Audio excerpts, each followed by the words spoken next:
Menige kenners beskou Krav Maga as die beste selfverdedigingssysteem in die wêreld. Dis deur die Israeliese weermagdiens ontwikkel. Maar jy hoef nie na die Midde-Ooste te reis om touwys te word nie. Ons eie Etienne Ferreira is 'n kenner op hierdie gebied en leer mense om hulle self te kan verdedig vir as jy jouself ooit in 'n lewensgevaarlike situasie sou bevind. Uit Hebreëus vertaal beteken dit basies 'n nabye geveg of close combat in Engels. Dit is in die 40's deur die Israeliese verdedigingsmagte ontwikkel en het inspirasie uit onder meer boks, aikido, judo, stoei en karate gekry. En jy sê Krav Maga is nie soos ander gevegskunste nie. Wat maak dit anders? In 'n sport sal jy noodwendig jouself voorberei vir 'n kompetisie teen 'n spesifieke persoon in dieselfde gewigsklas, in dieselfde tipe, kom ons sê dieselfde tipe ondervinding en jy gaan ook weet presies wanneer daai geveg is. Of die kompetisie is. Wanneer ons iemand voorberei, moet ek hulle voorberei vir 'n dag en 'n tyd en 'n plek wat hulle ten volle onbewus van is. Maar so dis nie eintlik 'n gevegkuns as sulks nie. Nee. Dis nie, ek sê dit is 'n geveg. Ons moet jou voorberei om 'n geveg te kan doen en om 'n geveg te kan oorleef. Nou in dit sal dit 'n geveg wees waar jou lewe in gevaar is. En daar's nie juist 'n kuns om daai geveg te doen nie. Dit is jy gaan die geveg moet beklei en die werk is om jou te voorberei om te beklei. So wat is Krav Maga? Vertel my 'n bietjie van die agtergrond of die geskiedenis van dit. Die mense wat daarvan weet sal weet, dis 'n Israeliese gevegskuns en wat die Israeliese weermag gebruik. So dit is, ek sou sê, die offisiële storie. En waar dit vandaan kom is in 1950s min of meer daarom het Israel hulle weermag basically voorberei en hulle het 'n hand-tot-hand bekleissisteem gesoek. Toe het hulle ou gevat, Emmy Lichtenfeld, en sy werk was gewees om oor die hele wêreld te gaan en om dinge bymekaar te sit vir die Israeliese weermag. Hy het dit bymekaar gesit en hulle noem dit Krav Maga. Dit is die offisiële storie, maar eintlik wat Krav Maga is maar eintlik uit twee Hebreëse woorde, wat beteken Krav Maga is contact combat, of as jy dit wil verder vat, is dit in Afrikaans beklei. Daar's definitief goed soos boks en karate en stoei en alles wat jy kan help as iemand jou met sy kaal hande aanval en Brazilian Jiu-Jitsu en al daai dinge, maar dan waar Krav Maga verder gaan is geweeraanvalle, messteke, iemand wat jou met 'n stok wil staan of 'n panga wil aanval. So ek sou sê die verskil eintlik tussen Krav Maga en jou tradisionele gevegskunste is dat ons dit net baie verder vat. Hy was sterk op pad om amptelik by die Britse weermag aan te meld toe die noodlot in die vorm van 'n Israeliese soldaat ingryp. Ek het baie vinnig uitgevind ek kan nie vir iemand werk nie, so dit gaan nie gebeur nie. En dan is ek het maar 'n rebelse streek in my waar ek altyd net ek wil vry wees, vir my eie ding doen en ek het gedink wel dit is wat die weermag vir my gaan goed wees. Toe moet ek vir hierdie ou Idan Nabolnik en ek het spesifiek by hom opleiding gekry om my gereed te kry vir die Britse weermag. In daai week was ek by 'n kung fu skool gewees en ek was by 'n MMA plek en ek was oral gewees en ek het nie juis die aantrekking daar gekry nie. En toe ek nou by Idan kom my eerste les, toe is ek nou al redelik keelvol vir mense wat nou vir my wil sê hoe goed hulle is, maar my nie wys nie. En toe sê ek wel, as hy my kan wen, kan hy my leer. En ek dink ja, dit is so 3 sekondes gelaaste lê ek op die grond en hy's boor my en ek kan nie onthou wat gebeur het nie. Ja, so ek wel, hier moet ek leer, ja. En is in hierdie tydperk wat hy toe begin vir my sê het wel jy moet nie juist vir ander land gaan beklei nie en al daai dinge. So hy het my nogal redelike reguit vrae gevra wat my 20-jarige brein op daai stadium het ek maar net gevoel wel ek is nou juist by iemand wat my al die opleiding kan gee. Hoekom moet ek nou al die pad Engeland toe gaan vir niks nie? Jy het vir 10 jaar lank saam met hom gewerk. Yes. Vertel my 'n bietjie van daai reis. Dit was 'n wye spektrum van werk wat ons gedoen het waar ek nie te veel wil praat nie.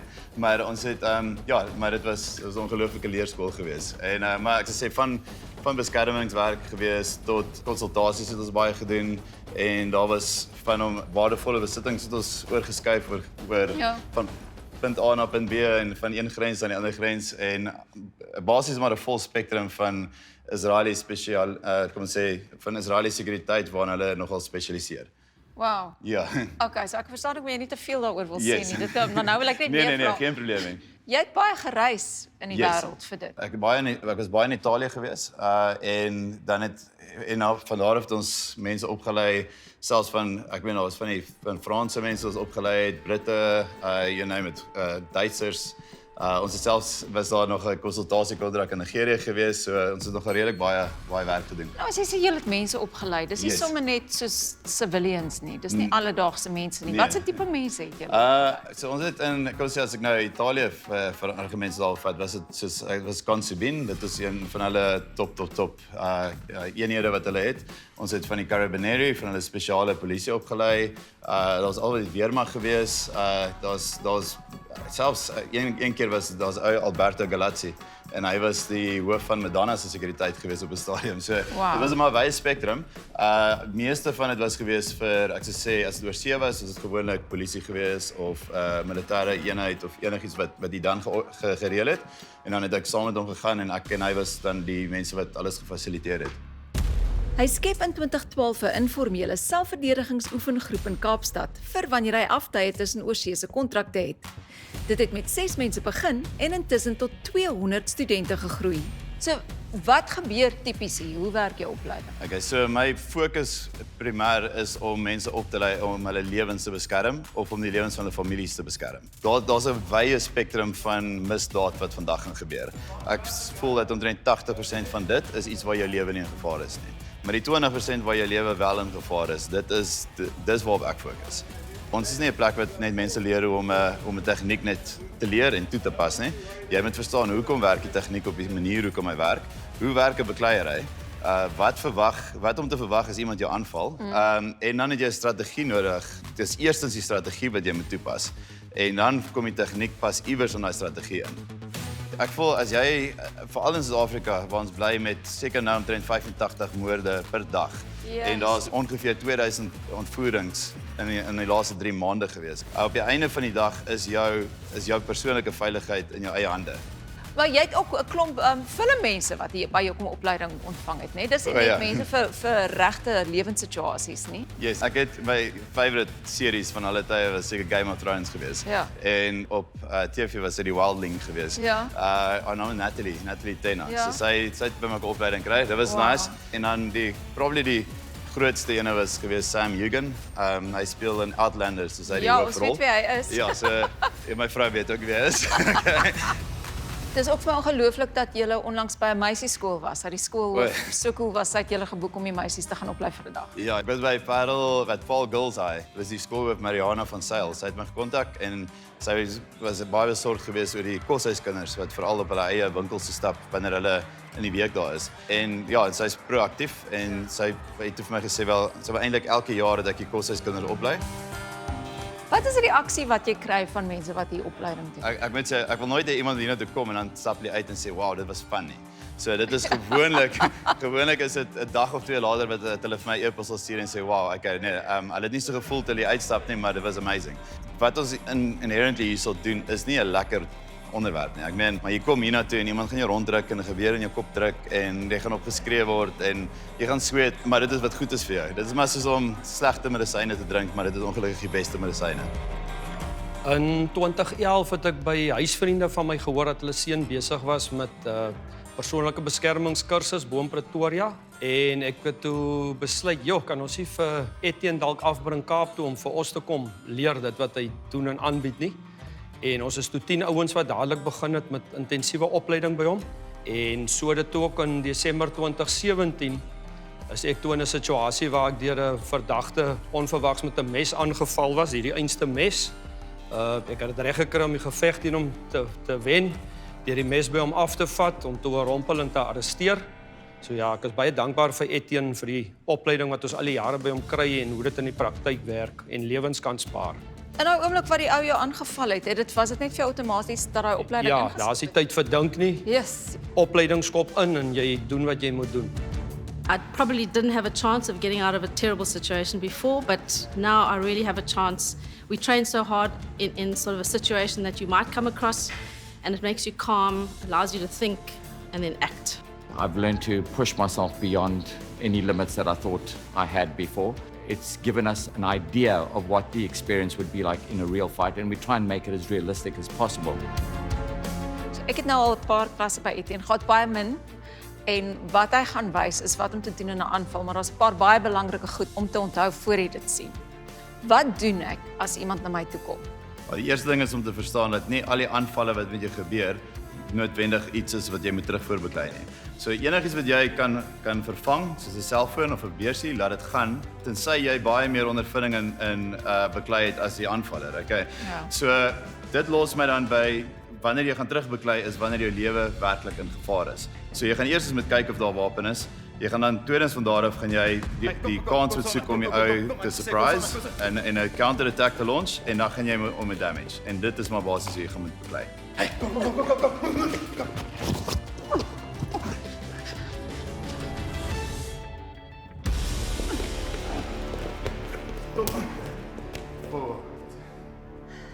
Op 'n persoonlike vlak, jou gesin het saam met jou gewoon in Bahrein die laaste tyd, maar Ja. julle is op pad terug Kaap toe. My vrou het vir die laaste 10 jaar het sy vir 'n Saudi sheikh het sy gewerk en die geleentheid opgekom dat ons in Bahrein kan bly. En ek het net gevoel wel hier in die Kaap waar ek nou al lank Truekraft het, wou ek ook 'n bietjie werk oorgee vir my instrukteurs en kyk wat gebeur as ek nie hierso is nie.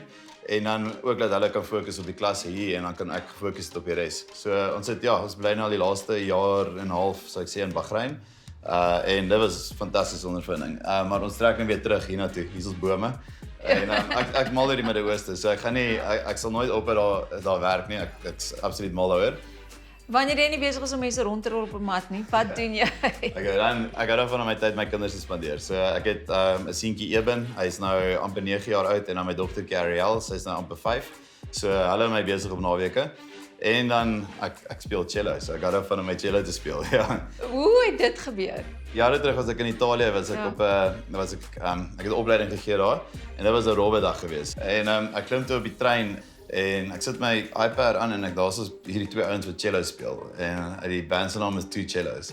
En ek het nog in my lewe nog so iets gesien nie en ek weet nie wat dit was nie, maar daai het nogal, ek dink vir waar ek was. Aan jou hartsnare gepluk. Ja, dit in die dag en net alles. Ek dink ek het bietjie deur 'n moeilike tyd gaan in my lewe op daai stadium. So sonder om te persoonlik te raak daai stadium. Dit was net op die regte oomblik om te sê ek gaan dit doen. Wat is die kern van hierdie wat jy doen? Hoekom doen jy hierdie? Wat maak dit vir jou die moeite werd? Vir my voel ek jy wil altyd 'n verskil maak. So as ek moet kyk na ek dink ons is op die aarde gesit net om gebore te word, deur die hele lewe te gaan en dood te gaan nie. So ek meen op die einde van die dag wat jy in jou bankrekening het wanneer jy op jou sterfbed is, beteken maar eintlik niks nie. Ek wil die dag wanneer ek dood is, wil ek weet wel ek kon hierdie doen vir my mense en vir mense wat regtig 'n opsie nodig het om terug te kan beklei. So ja, dan voel ek daarom dit was die moeite werd geweest. 'n Mens kan ongelukkig wees oor die werklikhede van ons bestaan of jy kan doen wat in jou beheer is om dinge beter te maak. En met sy opleidingsklasse lewer Etienne Ferreira op sy maniere bydra om die wêreld 'n beter plek te maak.